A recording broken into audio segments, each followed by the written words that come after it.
Yeah, it's great to see everyone.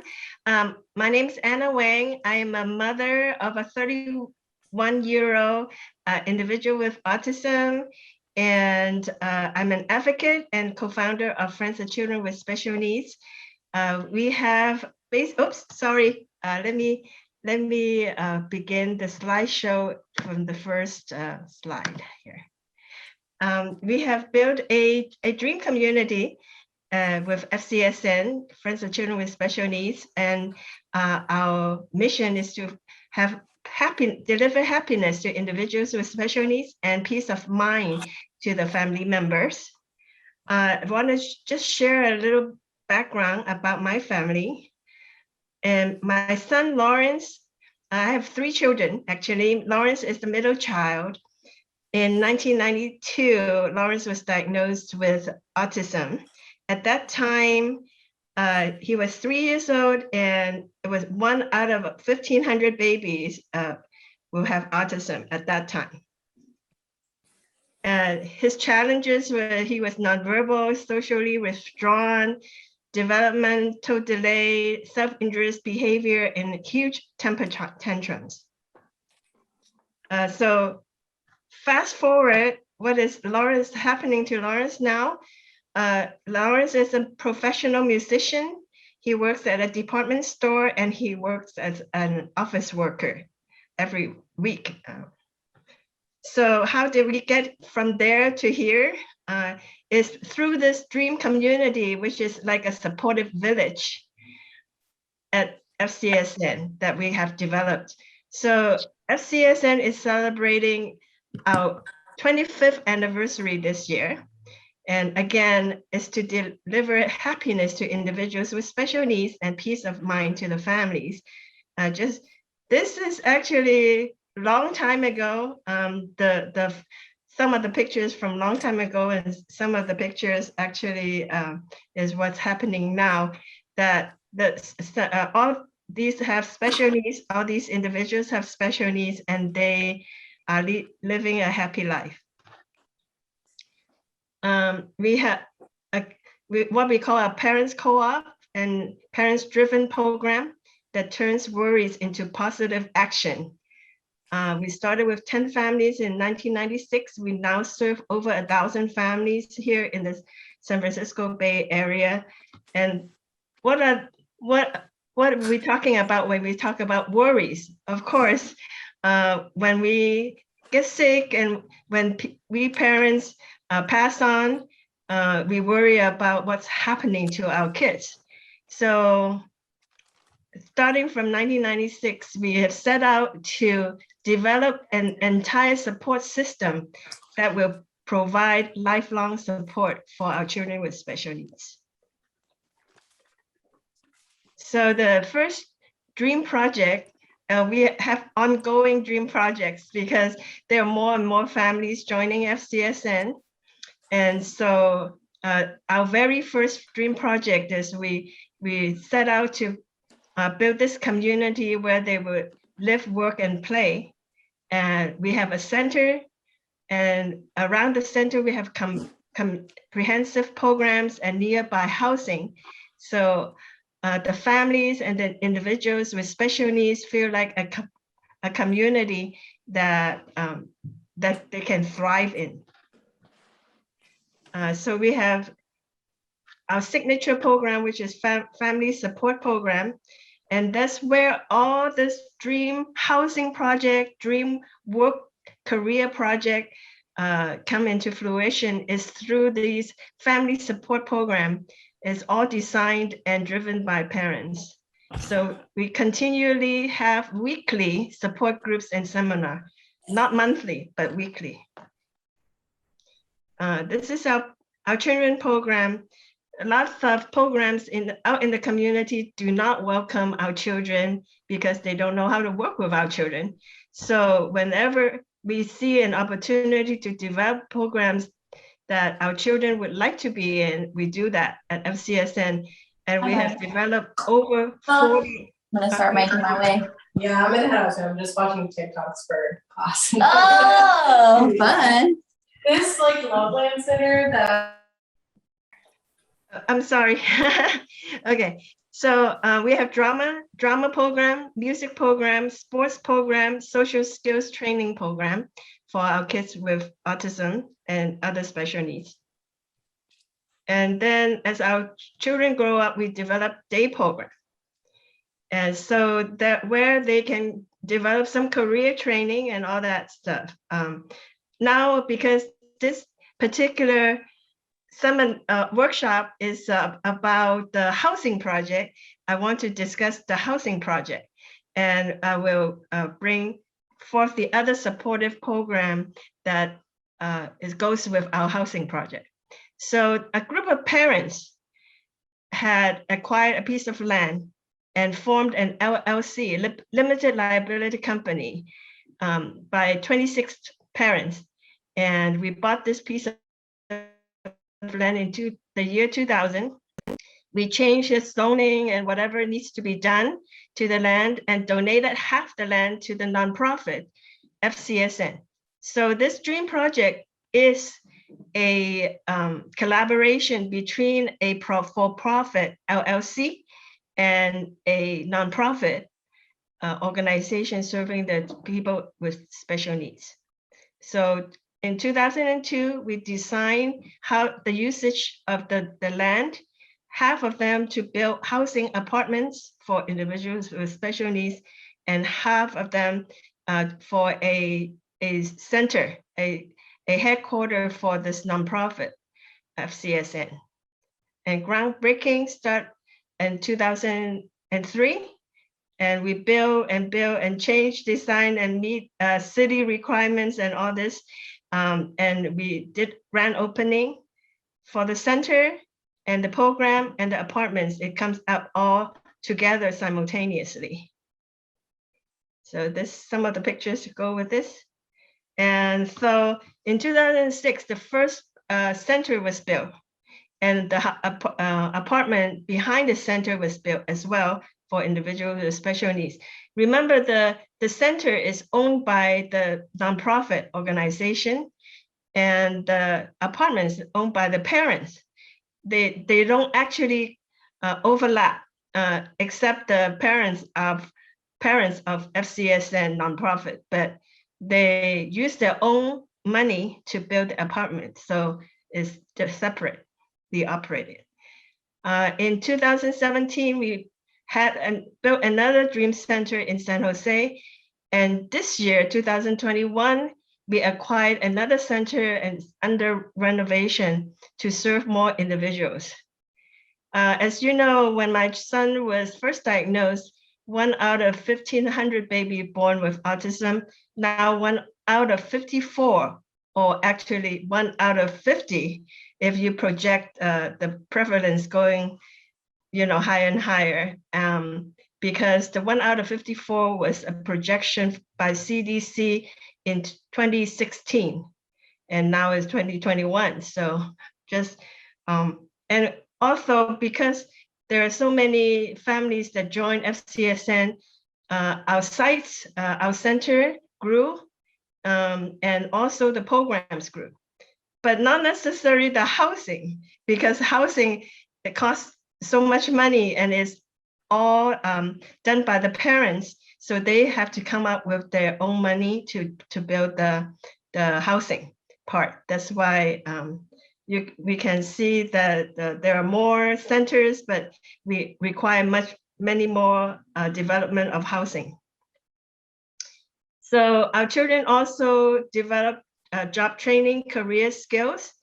Job training, we facilitate entrepreneurship, arrange employments through parents' connection, and also collaborate with local business to provide job opportunities for individuals with special needs.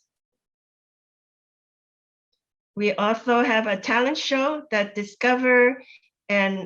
we discover and also develop talents for individuals with special needs.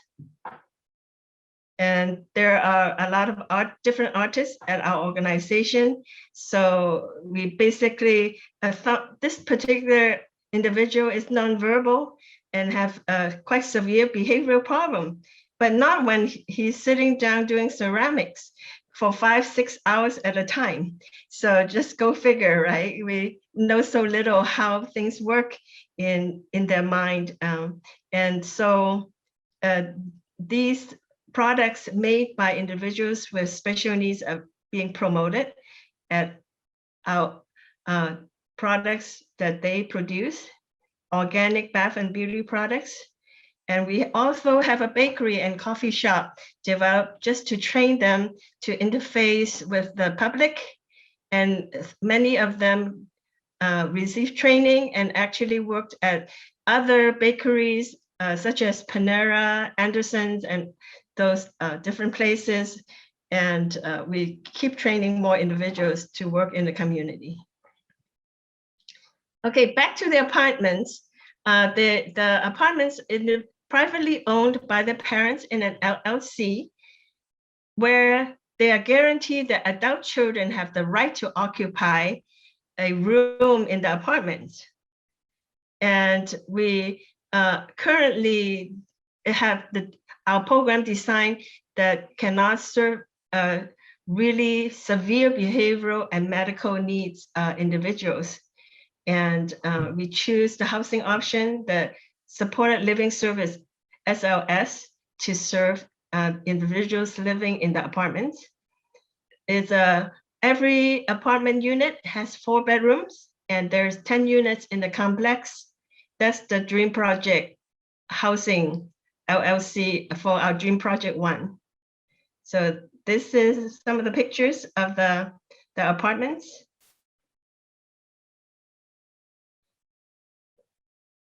So they use supported living services, and our adult children live in the apartment. They live with staff and roommates, and they have 24/7 support. And they live very happily ever after, actually. We have daily living skills training. They do everything, try to do everything themselves with proper support. And some of the higher functioning individuals who are properly trained always do all the house maintenance chores by themselves. And they go, they can choose to go to different activity in the community together or individually. And these are just some of the pictures that how they are happily involved in community activities, and they go to ball games together, they go to movies together, and have a very happy life. A lot of the parents in our organization says that their children have better lives than they do, which I totally agree. So what is this family housing partnership model? Again, the parents bought rights for their children and caregiver to occupy the apartment. And it's very cost effective and affordable because they share property tax and building costs and maintenance costs. We set a rate that is for affordable rental housing for tenants, even if they don't have Section 8 vouchers. Each person have their own bedroom, and they live with housemate. They have supported living service, making sure they are safe, happy, and thriving. It really does feel like a community, especially a lot of the individuals living there. They kind of grew up together in the FCSM children's program. That's why, it's not, they're not living with strangers at all. They actually know exactly, the kind of roommate their friends is gonna be.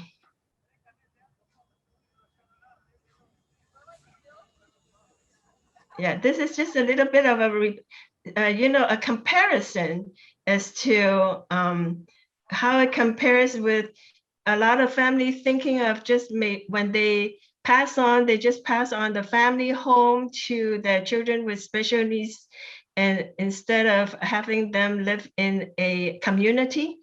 The difference is that if you just pass on your family home to your adults, children, basically any cost associated with that house, they have to work it out themselves. Somebody have to help them work it out, and they will be the only person that will be working on paying for those costs.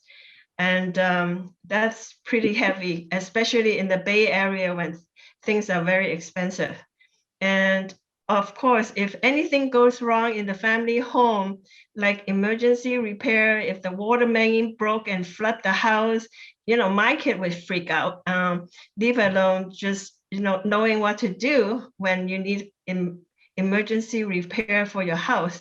So, but if you have them live in a community and you already have professional managers managing the community, the apartments, then those repairs will be taken care of and they don't have to worry. And with more units in a community like the apartment, it's flexible to move staffing and match roommates. I married to my husband for over 30 years. I mean, we fight a lot sometimes. I don't know about you guys, but and also divorce rate among married couples is very high here. And sometimes our kids don't get along with their roommates. And if you are stuck with that roommate for the rest of your life, that would be pretty miserable. So if my son doesn't get along with his roommate, because we live in this apartment community situation, I can move him upstairs or in a far away unit that he doesn't have to see his old roommate. And so it makes life easier for them. But our kids sometimes tomorrow you're my enemy, the next month you're my best friend again. So, it just create a lot more flexibility in mixing and matching roommates and also staffing. So there is, because we're living in a community, we already worked in conflict resolution measures for people who don't get along, that gets into fight.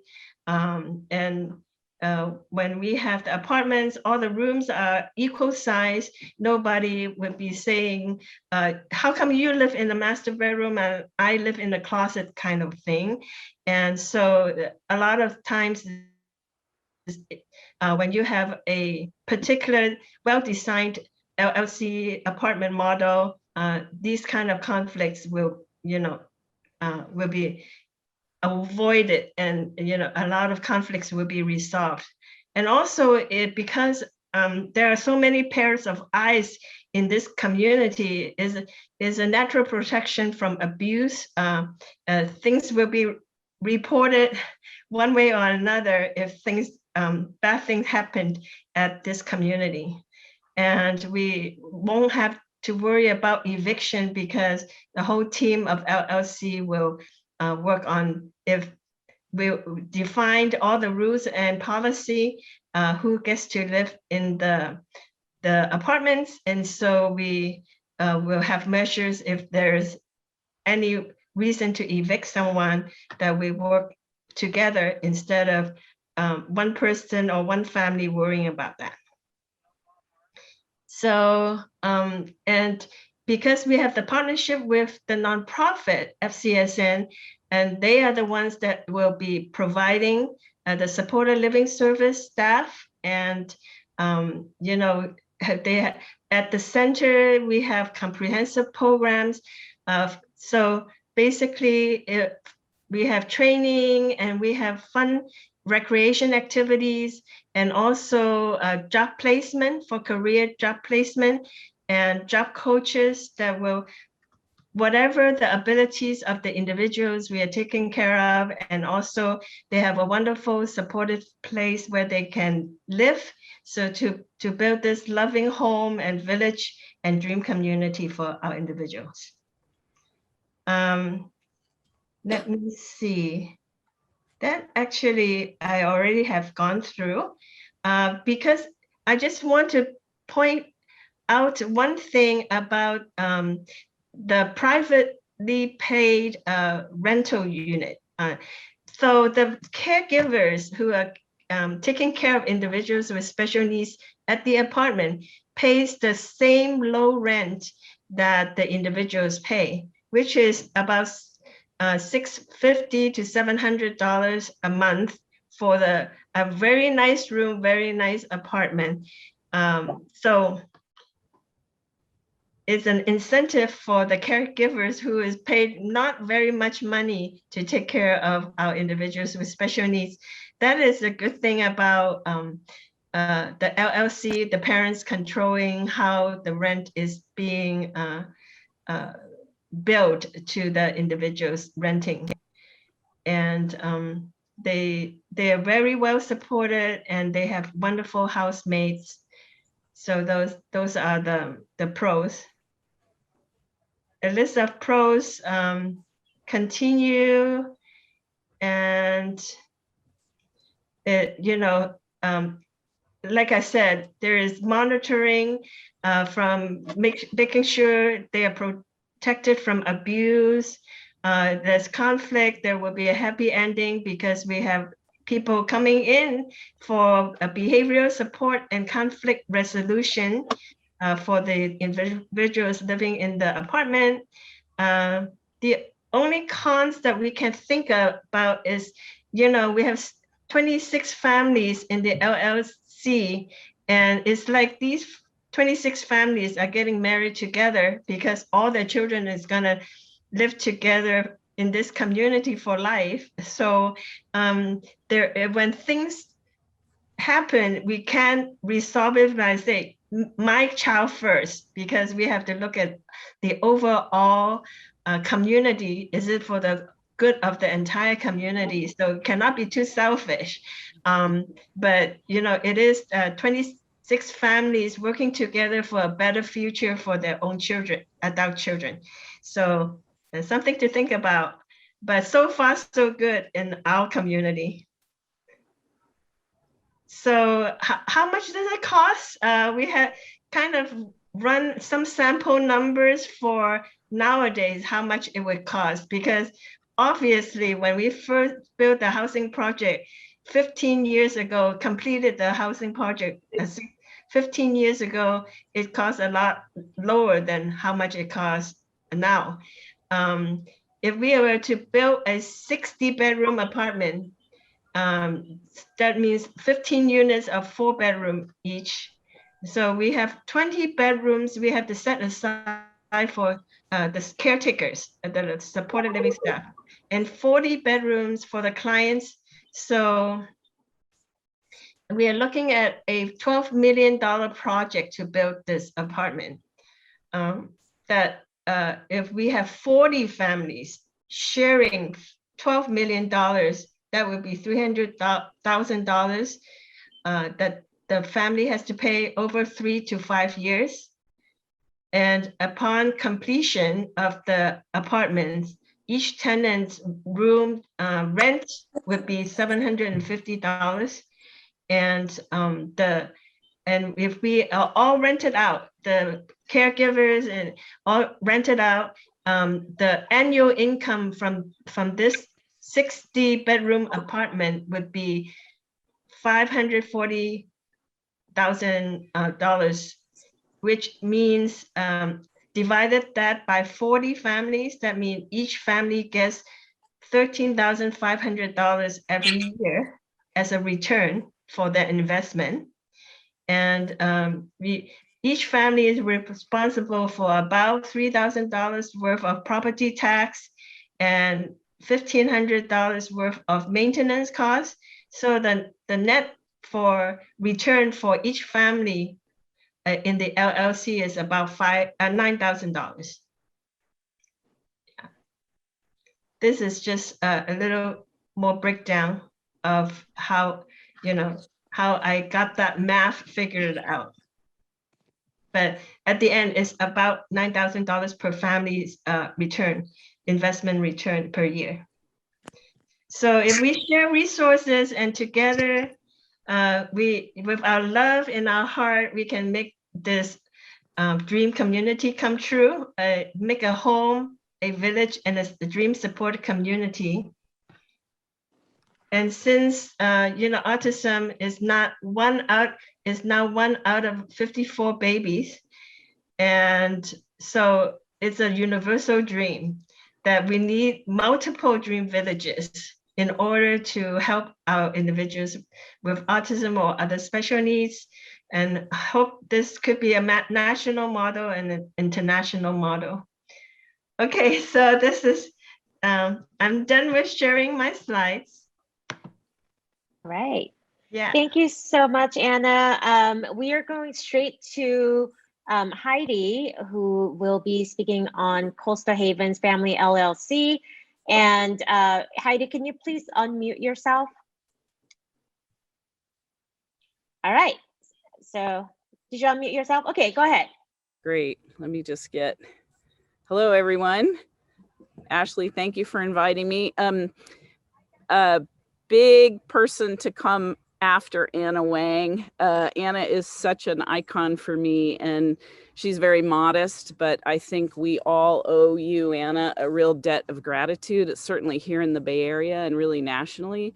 You're just a force of nature, what you have accomplished. And so I want to give my nod to you and say that we are one of, I hope, many projects inspired by Friends of Children with Special Needs and Anna's work.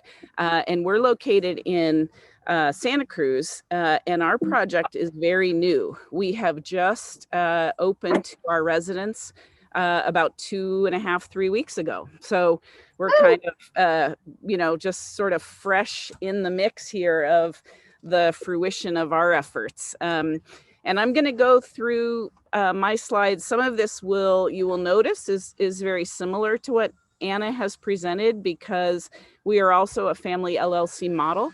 So I'm going to go through that fairly quickly and not make you repeat. But just for background, my husband and I have 2 sons, and our almost 26-year-old is a young man with cerebral palsy, and he uses a wheelchair, is nonverbal, is actually on a feeding tube for some of his nutrition, and he is the inspiration and motivation for us to have created our project. And we looked at a lot of different things, like all of us as parents do, what's out there. And what we found is very similar, I think, around the country. Probably not a lot of high quality options. Waiting lists are really long. In our case, with our son's physical disability, a number of settings that we thought he would thrive in wouldn't take him because of his physical disability and mobility impairment. We were very aware that we were getting older and we needed solutions. And like everyone, we wanted our son to have a home, right? To have a community and a sense of purpose and a good place to live where he would feel comfortable and be able to reach his full potential. It was also really important to us that we have, excuse me, I just need to respond to one kind of urgent text here. We have a situation where, as parents of a second child, we wanted to make sure that our younger son really felt free to choose his own life path, right? So Anna talked about peace of mind for families and for parents. I think our projects also are intended to provide peace of mind for the siblings of our special needs children. And I couldn't agree with Anna more about the importance of doing things together. My husband and I felt strongly and have seen this proven in our project that we can do a lot more if we join together with other families than if we try to tackle this enormous problem and challenge on our own. Our mission is there at the top of the slide to provide quality lifelong housing that facilitates community building, integration, recreation, and a meaningful life to our residents. Again, our chosen method is to have formed an LLC. We also actually, even prior to forming the LLC, formed a nonprofit corporation to be able to start the farm that is adjacent to our housing. And the LLC leases land to the farm until such time as the LLC will likely donate that to the nonprofit. We can talk about that if people are interested. So we purchased almost 7 acres. We're very close to downtown Santa Cruz. And our model was really partly intended to address problems that my husband and I had seen happen to other projects and other parents, where once the project was up and running and they might be leasing land from another entity or leasing a home that they had done a lot of work to renovate and then house their children. And then if rent was raised or an owner decided to sell the property, the parents basically had to start over. And we weren't interested in creating anything where that might happen to us. You know, really, quite frankly, we wanted to make sure that that wasn't a risk.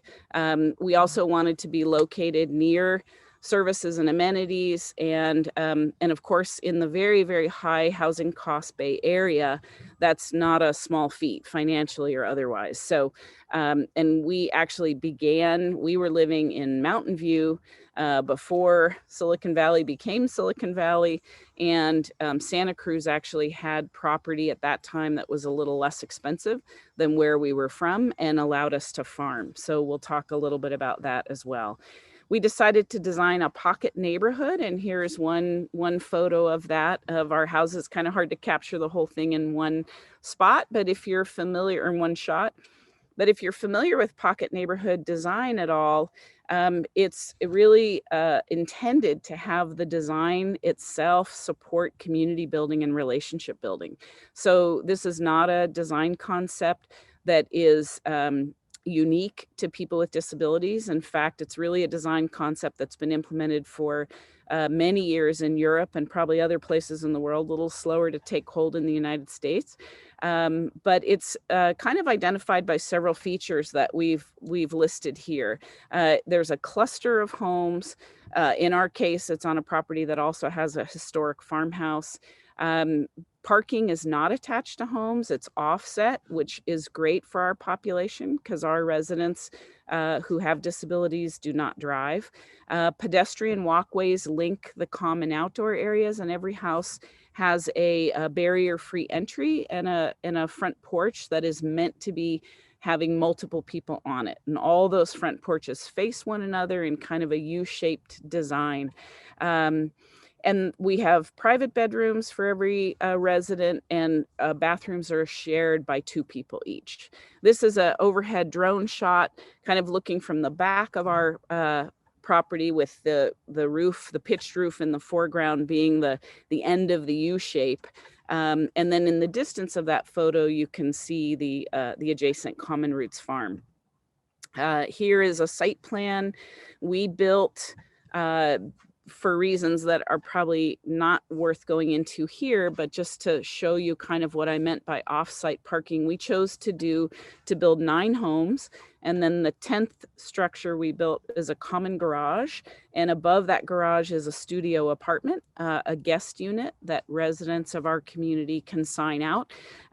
Again, hoping for eyes and ears in the community at all times, but also really important to us that siblings of people with disabilities, when they came to visit, could be encouraged to do that, partly by having a place right on site where they could stay with, you know, themselves and hopefully with their future families, if they want to do that. So you can see how the parking is all toward the entrance, the street entrance. The pocket neighborhood is kind of tucked away on the left side of our lot as you look at the screen. And then to the right is the adjacent Common Roots farm. We were really intent on doing green construction, largely because being energy efficient, having great insulation helps around operating costs, which was important to us to keep those as low as possible. Also using long lasting durable materials, so we would be reducing the number of times of repairs. All our homes have solar, which is now a requirement in California. But we also, you know, added extra insulation for things like soundproofing and, you know, thinking about all of our kids and what their needs were, some of them being, you know, really sensitive around sensory issues. So we wanted to try and accommodate their needs as much as possible in the design. Our LLC has room for 20 memberships, and we let folks know up front that there's a significant commitment to be made by members that, you know, this is not a write a check and drop your child off kind of project. This is really meant to be building a community of parents for support in our roles, and also to help model and create that culture both for our residents and for the staff that support them. And of course, trying to create an environment of mutual respect between all those parties. So we have expectations that our members will contribute and help out in many different ways. And it does take a lot of different talents and a lot of help to pull something like this off. Our housing, like Friends of Children with Special Needs, is privately financed. So our families have had to come up with the capital to build this project.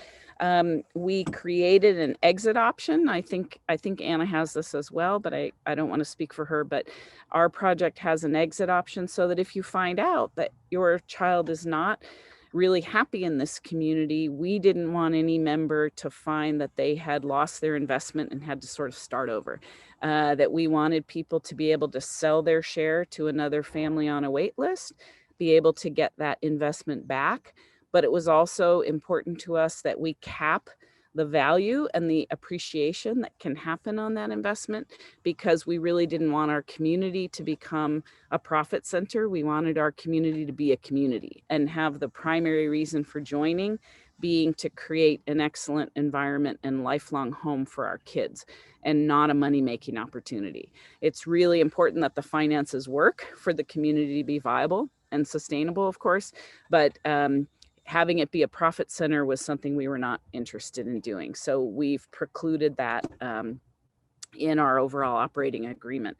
And again, our model, we think, is robust and designed to endure over time. And that happens, again, through both the culture that gets built, but also your operating budget and how you're managing your costs and planning for the future. I've gotten questions before about this issue, and Together for Choice, of course, is so on top of all of these really important issues for all of us, as we want to make sure that anything we create for our children does not preclude their eligibility for services. And we've been a member of Together for Choice for a long time, I think since your inception, and really respect Ashley's work and her whole team and board. And this particular setting where we decided to, we're a university town, we have a huge crisis for time.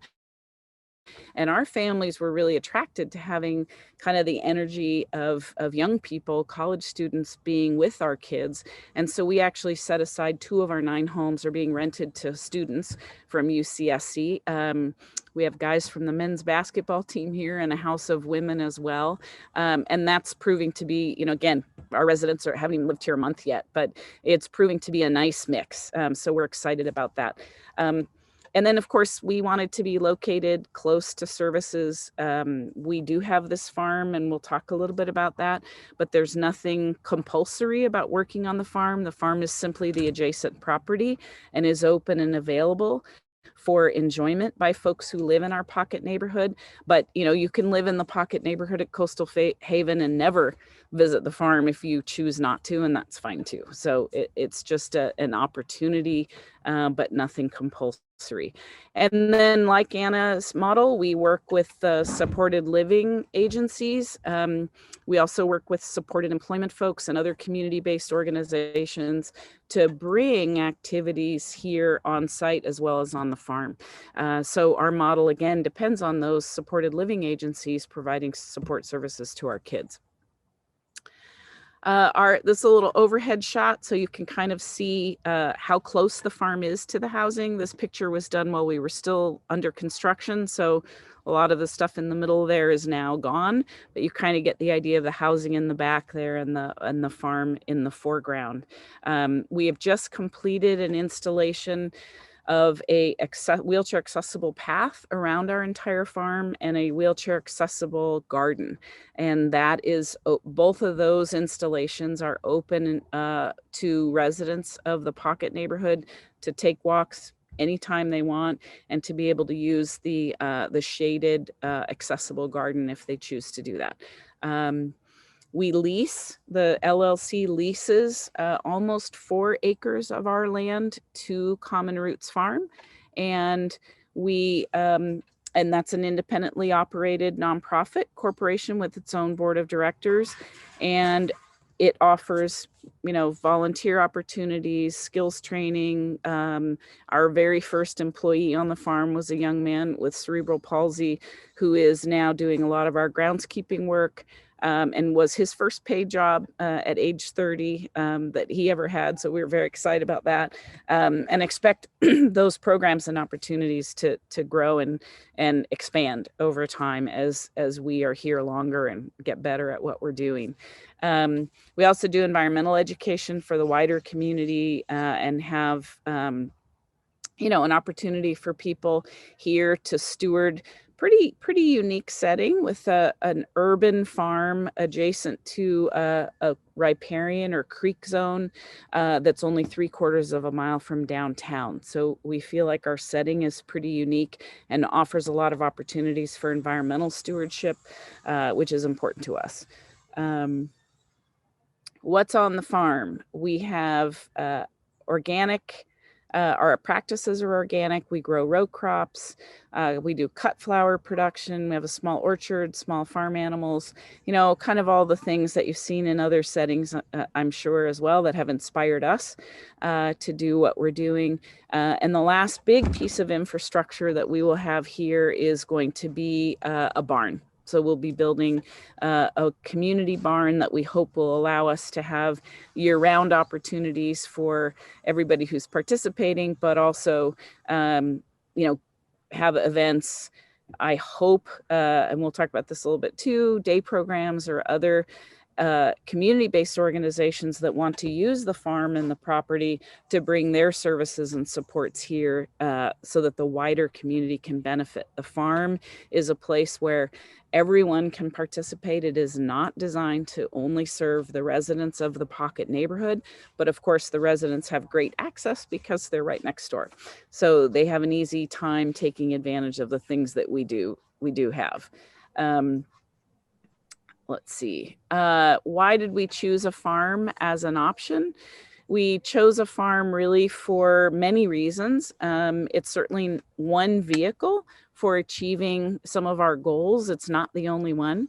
It's the one that we chose and we think works well for us here in this community, where we can be outside for so much of the year. And we really feel like, everybody needs to eat.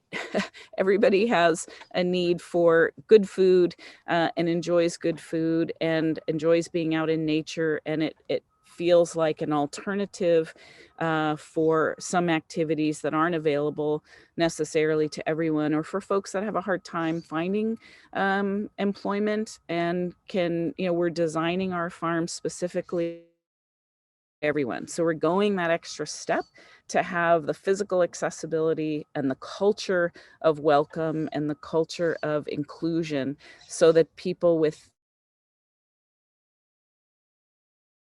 variety of different challenges can find a place to plug in. And so that's what we're working, to improve over time. And then we have micro business opportunities here. Cut flower production turns out to be quite a lucrative endeavor if you're growing organically. We have hives here and produce honey. We have laying hens for eggs. So, kind of all the stuff you'd expect to find on a farm. This is really a little bit more of what I was already speaking about in terms of the farming model and why we're doing it. And we do find that, it's sometimes difficult for people to engage with our population if they're unfamiliar. But if you have an activity that's shared, if you're both going out and harvesting tomatoes, or you've got a project to turn the compost or whatever, folks working side by side with someone they may not be familiar with or who may have alternative ways of communicating, that seems to be easier and more enjoyable for everyone if there's shared work. And there's no end to the amount of work that needs to be done on a farm. I'm learning to keep it all going. Our financial model, I mentioned earlier, and Anna said this as well, certainly provides for the ongoing operating of our housing. Again, now talking specifically about our pocket neighborhood, having a building maintenance fund, making sure your property taxes and insurance are paid. All those things obviously come out of your rents as your income source once the project is completed, and do provide some opportunity depending on your rent structure and any of your financing.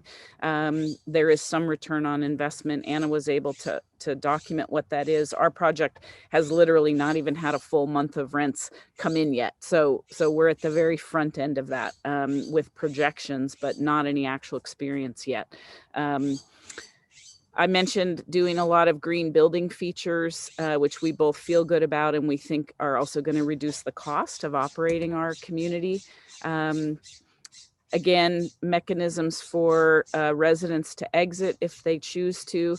It was very important to me as a geriatric social worker by training that no one left our community because it wasn't accessible and they couldn't age in place. So we've designed our homes to be, with universal design in mind, and barrier-free entries and wider doorways everywhere and all that stuff that's very easy to do when you're doing new construction and isn't even really recognized as a modification, because you're doing it from the beginning, but it does allow for people to age in place. And that was our hope, that we didn't want this to be someone's home until they became a senior and then they had to leave because it didn't work for them any longer, the physical design. We wanted people to leave only because they found a better opportunity, not because it didn't work for them. So that is something else we did. And then, of course, our farming methods are intended to provide healthy food to our wider community and also to keep our land healthy for the long term. So Ashley asked me to give a little bit of an idea of a timeline. And so I started out by saying for years we thought about and talked about and dreamed, as all families do, I think all parents do, what's out there already, sitting around with friends, dreaming up what would we love to see, how realistic is it, being on that roller coaster of maybe we can, oh, that's way too much work, oh, but we should, there's nothing else out there, oh, there are people to inspire us like Anna, and we finally took the plunge. But one of the turning points for me, before I even met Anna and knew about Friends of Children with Special Needs, was that I visited the L'Arche communities in Seattle and Tacoma, Washington, and was quite inspired by their model and their culture and just the entire feel of those communities. But also, importantly for me, the Tacoma site was on a 15-acre farm and really was the first place, I have to say, that I saw people who reminded me of my own son with significant physical impairments, as well as an intellectual disability, finding meaning and finding purpose and really finding community. And so I credit the L'Arche communities with helping me move from, I'd really like to, see Noah there, but I'm not going to move to Washington. All my family is here, to convincing my husband we might take this on. So he gets the credit. Unfortunately, he couldn't join us, but he gets the credit for really making the business side of this work and putting the housing plan together. But we did form our nonprofit first, as I mentioned, for the farm. And then in 2015, we joined with 10 other families to make a purchase of this property, and then of course began the design work almost right away, and had a lot of back and forth, like Anna mentioned, with the city before we could settle on what was actually going to get permitted. But I'm happy to say that we got our entitlements to build in 2018, and then it took us, for a variety of local political reasons, another year to get started. But of course, we persevered through this project through a pandemic. And I have to say that we were really fortunate because, as you see, in October of 19, we started doing site work and clearing. And we also, very importantly, locked in subcontracts for all the construction work itself and the materials. And so when COVID hit, and everyone was trying to sort out, what was happening in every industry, but especially in construction, where materials were getting hard to find and were increasing in cost.